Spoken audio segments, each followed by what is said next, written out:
போலீஸ்க்கு போகலான்னு ஏதாவது யோசிச்சிங்கன்னு வச்சுக்கோங்களேன், அதுக்கப்புறம் உங்களையும் உங்க பொண்ணையும் யாராலையும் காப்பாற்ற முடியாது.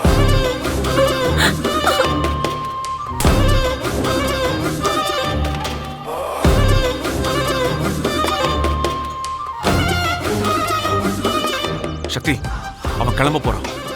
அவனை புடி வேலு.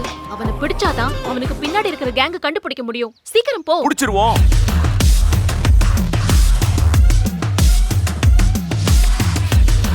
நில்றா. ஏய் டேய், எங்கடா போற? யாரடா நீங்க? என்ன திமிர்றா உனக்கு? அடிங்க. வழி பண்றடா. வாடா. யார் நீங்க? பேசாத. டேய், விடுங்கடா. டேய், டேய், திமிர்றா உனக்கு. டேய், விடுங்கடா. டேய், யாரா நீங்க? துள்ளாத. ஏய், சும்மா கத்திக்கிட்டே இருந்தா இடுப்புல கத்தி இருக்கு, சொருகிருவேன்.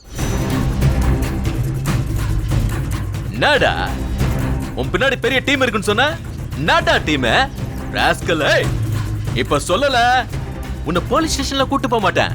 நேரா என் குடோனு கொண்டு போய் உன் ஒவ்வொரு பல்ல புட்டிங்கிட வேண்டாம். டேய், சொல்லுடா. சொல்லு. வேணாம். டேய், இங்க பாரு, நான் யாருன்னு தெரியாம என் மேல கை வச்சிட்டு இருக்கீங்க. கையை நீட்டி டேய், பேசுற. அத தெரிஞ்சுக்கிறதுக்காக தான் உன் மேல கை வச்சோம். டேய், உன் பின்னாடி யாரெல்லாம் இருக்காங்கன்னு மரியாதையா சொல்லு. சொல்ல முடியாது. ஆ? சொல்ல முடியாதா? விடுடா. டேய், நீ என்னடா சொல்றது? உன் போனை எடுத்து அலசி பார்த்தாலே உன் பின்னாடி யாரெல்லாம் இருக்காங்கன்னு தெரிய போகுது. டேய், போன குடுறா. தர முடியாது. தர முடியாது. முடியாதா? டேய், குடுறா. சார், புடிங்க சார் அவனை. விட்றா கையை. ஆ, டேய், குடுறா. ஏய், விடுடா.